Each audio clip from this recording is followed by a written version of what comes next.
A noite já estava desgastante, e lá estava eu, encarando o brilho ofuscante das luzes de neon da boate. O letreiro piscava Euforia Night Club, um espetáculo de ostentação e frivolidade em meio à tragédia que eu acabara de testemunhar. Sentado no carro, com o motor ainda ligado, minha cabeça fervia. A voz do governador ainda ecoava na minha mente. Era como se ele estivesse lendo um script perfeitamente ensaiado, projetando uma calma que era, no mínimo, desconcertante. Ele parecia mais um ator em campanha do que um pai de luto. A morte da filha parecia apenas mais uma carta, no jogo político dele. E aquilo me revirava o estômago. Como alguém consegue colocar a imagem pública acima da dor de perder um filho? Não conseguia evitar comparar. Pensei na minha família, 2 garotos cheios de vida e uma esposa que era o alicerce de tudo. Se algo assim acontecesse com meus filhos, nem sei se conseguiria manter minha sanidade. Muito menos me apresentar ao público com aquele tom calculado. Eu estaria disposto a virar o mundo de cabeça para baixo para obter respostas. Mas o governador? Ele parecia mais interessado em usar o desastre como trampolim. A frieza dele me incomodava, e a palavra oportunista se repetia como um martelo na minha cabeça. E aí tinha Mariana Silva, a raposa que, como sempre, sabia onde cravar os dentes. O circo midiático que ela armou certamente não ajudava. Ela estava prestes a usar a dor de uma família como espetáculo, e isso ia desandar todo o caso. A cidade inteira acordada, o povo cobrando respostas e nós ainda com tantas perguntas sem resposta. A jornalista e o governador, 2 lados da mesma moeda. Cada um jogando um jogo que eu não tinha paciência para entender, mas sabia que podia atrapalhar meu trabalho. Enquanto pensava, olhei para fora. A boate era um contraste grotesco. Pessoas sorrindo, se divertindo, música alta escapando pelas paredes de vidro, enquanto uma garota tinha sido brutalmente assassinada. Eu desliguei o carro com um suspiro pesado.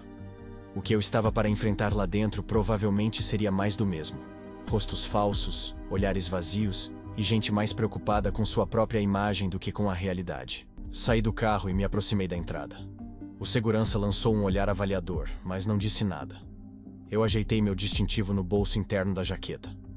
Ia precisar mais do que autoridade para arrancar respostas daquele lugar.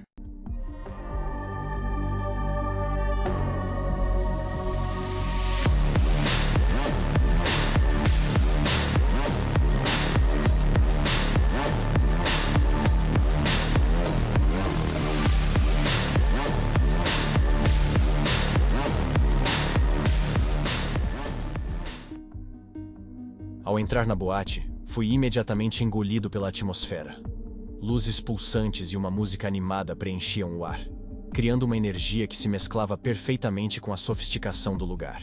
As pessoas estavam bem vestidas, todas com um sorriso perfeito e atitudes de quem tinha dinheiro e status. Era como se o luxo estivesse impregnado em cada detalhe, do mármore branco do bar até os sofás acolhedores nas mesas laterais. A pista de dança estava lotada, mas o foco parecia estar mesmo no centro, onde o brilho e a ostentação se encontravam de forma mais explícita. Não demorou muito para que meus olhos se adaptassem à confusão visual, e então comecei a observar a cena com mais atenção. Era impressionante como tudo ali exalava perfeição, mas também como algo de podre estava por trás dessa fachada. No canto do salão, um homem cercado por várias pessoas chamava minha atenção. Ele estava sentado em uma mesa grande, repleta de bebidas caras, e todos ao redor riam de qualquer coisa que ele dizia. Esse tipo de risada falsa e forçada nunca me enganou. Era a risada de quem sabe que está no topo da cadeia alimentar, e não se importa em exibir isso. O cara parecia o centro das atenções, mas sua atitude arrogante me dizia que ele não era nada além de mais um figurante nessa boate de personagens vazios. Do outro lado, no bar, uma mulher chamava minha atenção. Ela era deslumbrante, com um vestido que parecia feito sob medida para ela, e estava em uma conversa íntima com alguém. Seu olhar era calculista, e seu sorriso, embora sedutor, carregava um ar de superioridade. Não sabia se ela era mais uma socialite, tentando se manter relevante, ou alguém envolvido em algo mais sujo. Mas a postura dela dizia que eu deveria tomar cuidado. A multidão parecia ser uma mistura de pessoas da elite empresarial e celebridades locais, todas se misturando nesse ambiente de falsa perfeição. mas por trás dos sorrisos podia sentir a tensão. Como se todos ali estivessem jogando um jogo que eu ainda não conseguia ver completamente, mas sabia que não era nada bom. Foi quando reparei em um detalhe.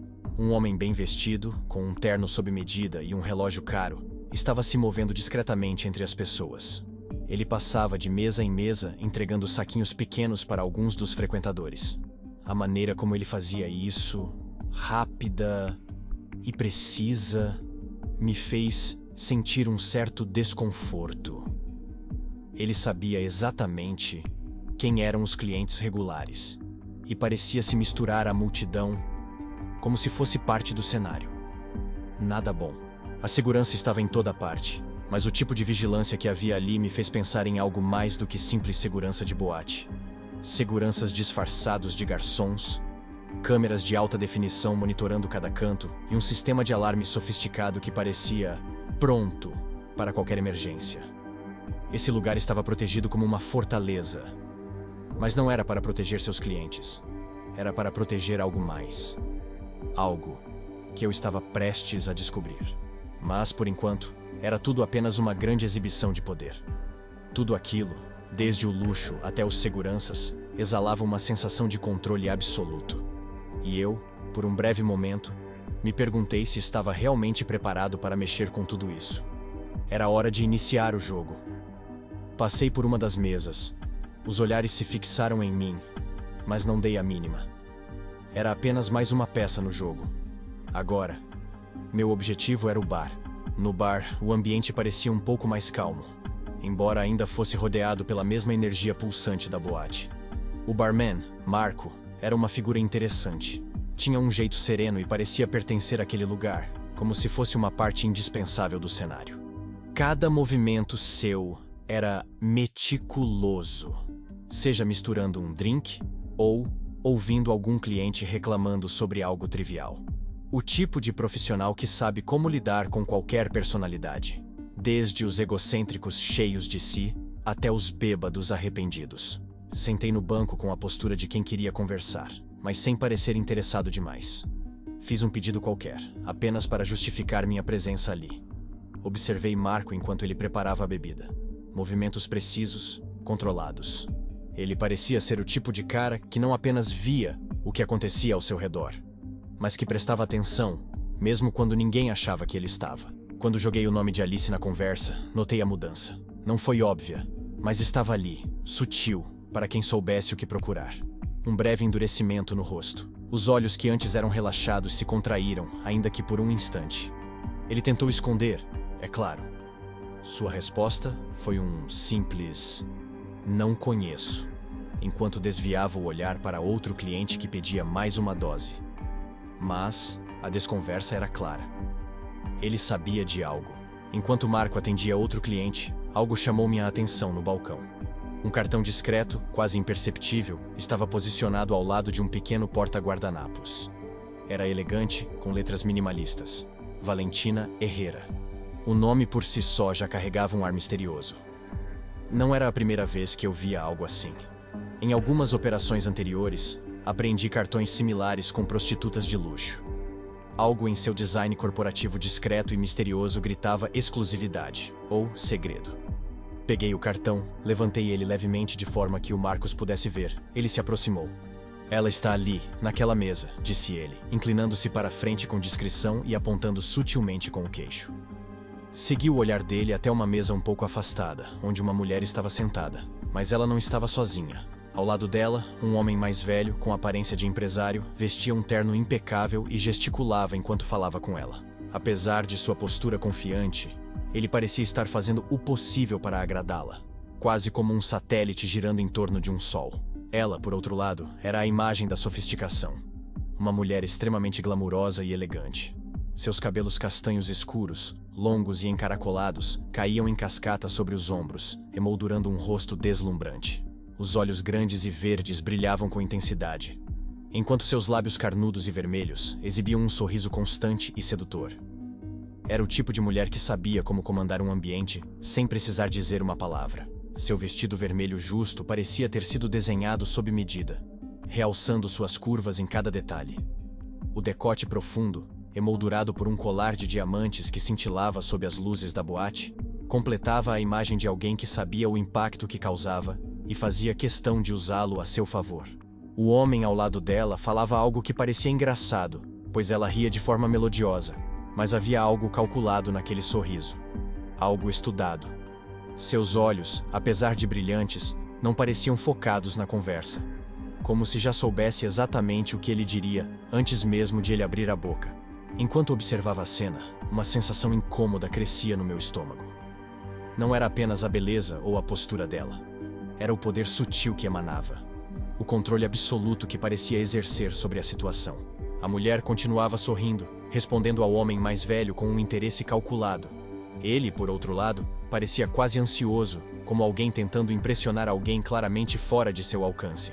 Quando ele finalmente se levantou, ajeitando o paletó antes de sair, ela apenas acenou com a cabeça, os olhos verdes permanecendo fixos em sua taça de vinho. Me preparei para fazer a abordagem, mas algo chamou minha atenção. Quando ela levou a mão ao cabelo, afastando os cachos do rosto, pude ver por um breve instante uma tatuagem delicada no lado interno de seu pulso. Era uma flor de lótus, traçada com linhas finas e elegantes. Um frio percorreu minha espinha. Eu sabia exatamente o que aquela tatuagem significava. A Gangue Lotus. Um nome que só de ouvir fazia a maioria das pessoas mudar de assunto. Traficantes inescrupulosos até assassinos de aluguel brutais. Tudo o que tocavam se transformava em uma teia intrincada de segredos e destruição. Por instinto, recuei, ainda sentado, tentando processar o que aquilo poderia significar. A Gangue Lotus estava envolvida nisso? Se estavam, o caso havia acabado de se tornar ainda mais perigoso. Alice. Será que ela tinha alguma ligação com esse pessoal? Ou pior, será que ela estava presa na rede deles? Fechei os olhos por um instante e respirei fundo, tentando abafar o desconforto crescente. Isso não era algo que eu queria descobrir, mas já estava no jogo. Não dava para recuar agora. Foda-se.